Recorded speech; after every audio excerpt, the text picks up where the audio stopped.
নমস্কাৰ, সুপ্ৰভাত। আজি ৰবিবাৰ আৰু ইলেকশ্যন যিহেতু আহি আছে, এটি কথা বাৰুকৈ বৰ মনত আমনি কৰি আছিলে। তো মই ভাবিলোঁ আপোনালোকৰ লগতো শ্বেয়াৰ কৰোঁ। কথাষাৰ কেনে হয় জনাবলৈ নাপাহৰিব।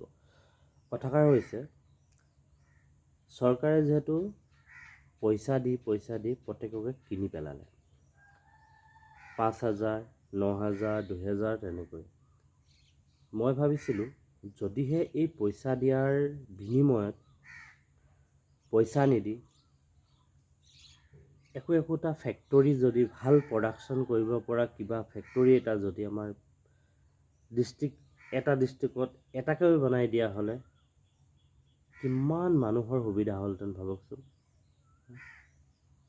এটা দুটা যদি এখন গাঁৱত এটা সৰু ইণ্ডাষ্ট্ৰী এটা বনাই দিব পৰা হ'লে কিমান ভাল হ'লহেঁতেন, কিমান টকা পালেহেঁতেন মানুহে প্ৰত্যেক মাহে। তাকো উন্নয়ন কৰিছে হয়, মানুহক বিতৰণ কৰিছে হয়, বিনামূলীয়া দিছে ঠিক, তাৰ লগতে আমাক তেনেকুৱা ধৰণৰ উন্নয়নৰো বহুত প্ৰয়োজন। তো এতিয়া অনুৰোধ, আহিবলগীয়া চৰকাৰখনে তেনেধৰণৰ কামৰ প্ৰতি অলপ লক্ষ্য ৰাখি আমাক তেনেধৰণৰ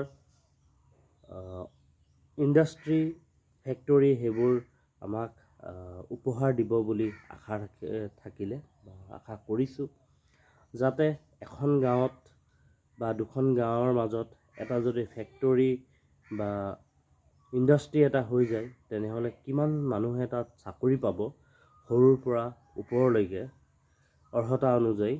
তো সেইখিনি আমাৰ বাবে বহুত ভাল হ'ব বুলি মই ভাবোঁ। তো এতিয়া অনুৰোধ, চৰকাৰ যাৰেই নহওক তেনেধৰণৰ পৰিৱৰ্তনেই আমাক আগলৈ ভাল আৰু সুস্থ এখন সমাজ গঢ়াত সহায় কৰিব। Bye bye.